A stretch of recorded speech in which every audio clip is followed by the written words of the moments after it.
고대 이집트는 고왕국, 중왕국, 신왕국의 세 시대로 구분되곤 한다. 그중 고대 이집트 신왕국 후반기, 즉 제19 이시방조가 있던 시기는 람세스 시대로 대부분의 파라오가 람세스라는 이름을 가지고 있었다. 이 중 특히 주목할 만한 인물은 람세스 3세이다. 람세스 3세는 이시방조의 두 번째 왕으로 이집트에서 큰 권력을 휘둘렀던 마지막 왕으로 여겨진다. 그는 세트나크트 왕의 아들로 기원전 1186년부터 기원전 1155년까지 통치했던 것으로 추정된다. 람세스 3세가 등극할 당시 이웃 그리스는 암흑기로 정치적인 혼란을 겪고 있었고 이집트는 지속적으로 외부 침입자들의 공격을 받고 있었다.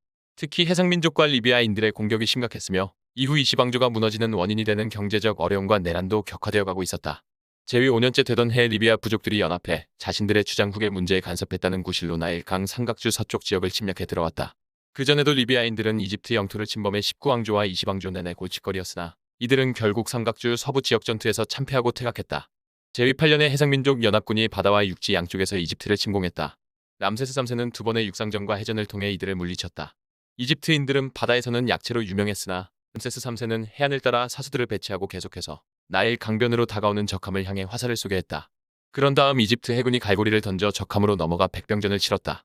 해상민족은 결국 패배했다. 헤리스 파피루스에는 이렇게 기록되어 있다. 나일 국경에 도달한 자들의 심장과 영혼은 최후를 맞이하게 되었다. 바다를 통해 다가오는 자들은 나일 강 입구에서 불길을 마주했고 해에서는 그들 주위로 장창부대가 방책을 쳤으며 결국 해변에서 패배하여 살해되고 머리부터 발끝까지 시체더미에 던져졌다. 람세스 3세는 해상민족을 휘하에 복속시키고 가나안 남부 지방에 정착시켰으나 이것이 그의 명령이었다는 명확한 증거는 없다. 해상민족이 가나안으로 갔고 후에 그들을 이 지역에 정착시킨 것이 그의 생각이었다고 주장한 것일 수도 있다. 가나안에서 그들은 이집트 제국이 무너진 다음 필리스티아 같은 국가를 세웠다. 람세스 3세는 또한 제위 6년과 제위 11년에 이집트 서부 삼각주를 공격하는 리비아족과 두 번의 큰 전쟁을 치렀다. 이 마지막 전쟁을 치른 후 람세스는 이집트 사회를 직업에 따라 계급화했다. 무역과 산업을 권장한 람세스는 아프리카의 소말리아 해안지방 푼트에 해양 무역선을 보냈고 시나이의 구리 광산과 이집트 남쪽 지방에 있는 누비아의 금광을 개발했다. 이 싸움으로 인해 이집트의 재정은 서서히 바닥을 드러내게 되었고 이는 아시아에서 이집트가 몰락하는 단초를 제공했다. 전쟁의 상흔으로 인한 첫 번째 고난은 람세스 3세 제위 29년에 기록된 노동자들의 반란이다. 세파트에서 무덤을 축주하던 왕실 무덤 축주자들과 장인들이 음식 배급이 제때 이루어지지 않자 파업을 일으켰다. 중단되었던 작업은 이집트 전체의 책임을 맡고 있던 상이집트 고위 관리의 중재로 겨우 다시 시작될 수 있었다. 기원전 1140년까지 약 20년간 햇빛이 제대로 비치지 않아 식물이 지대로 성장을 하지 못하는 일도 있었다. 이로 인해 람세스 6세와 7세의 통치기에는 노예와 고기 가격은 그대로인데 곡물 가격만 엄청나게 폭등하기도 했다. 이런 문제들은 람세스 3세의 공식 문서에는 남아있지 않다. 그저 그 유명한 람세스 2세의 본보기를 따르기 위해 사회가 안정되어 있었다는 내용만 강조되었을 뿐이다.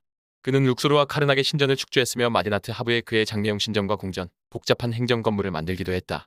이는 이집트에서 현재 가장 잘 보존된 유적이기도 하다.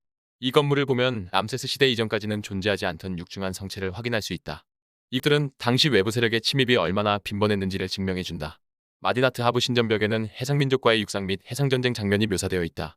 람세스 3세 시절의 파피루스 기록에는 마디나트 하브에서 벌어진 축제 기간에 그의 목숨을 위협하는 음모가 있었다는 내용이 나와 있다. 그의 두 아내 중 테가 자신이 낳은 펜타요레가 둘째 아들이라 다른 아내인 이셋의 아들에게 왕위 계승 서열에서 밀려난다는 사실에 불만을 품고 왕을 암살할 음모를 꾸몄다. 이 음모는 결국 실패하여 관련자들은 재판정에 섰다. 이 음모에는 많은 사람들이 연루되어 있었다. 주모자 테이와 아들 펜타요레, 람세스의 왕실 담당자 페베카멘, 7명의 왕실 하인과 2명의 국고 담당자, 병사 2명, 왕가의 친척 2명과 전령관 1명이었다. 중자들 전원은 처형된 것으로 여겨지며 재판에 회부되었던 몇 명은 독약을 먹고 자결했다. 세 번의 재판을 통해 총 37명이 사형 선고를 받았다. 테와 펜타요레는 내세의 삶을 누릴 수 없도록 무덤이 파헤쳐지고 이름까지 삭제당했다. 재판 기록을 제외하면 그들의 무덤에는 철저하게 아무것도 남지 않았다. 당시 함께 고발되었던 하렘의 여자들은 재판관들을 유혹하려 했지만 결국 발각되었고 유혹에 넘어간 재판관들은 큰 처벌을 받았다. 암살 계획이 성공했는지 어떤지에 대해서는 기록이 남아있지 않다. 람세스 3세는 이 처벌 기록이 완성되기 전 제위 32년에 사망했다. 그의 몸에는 어떠한 상처도 남아있지 않지만 세월이 지나는 동안 눈에 띄는 흔적이 사라졌을 가능성도 있다. 혹은 독약이 사용됐을 수도 있다. 람세스 3세의 미라는 내세의 삶에서 뱀의 공격을 막아주는 목걸이를 걸고 있다. 음모자들 중에는 그의 음식을 담당한 하인들도 있었고 뱀을 부릴 수 있는 사람들도 있었던 것으로 보인다. 1886년 람세스 3세의 미라가 발견된 이후 그는 여러 할리우드 영화에서 전형적인 이집트 미라로 등장하고 있다. 그 무덤은 왕들의 계곡에서 가장 큰 무덤이기도 하다.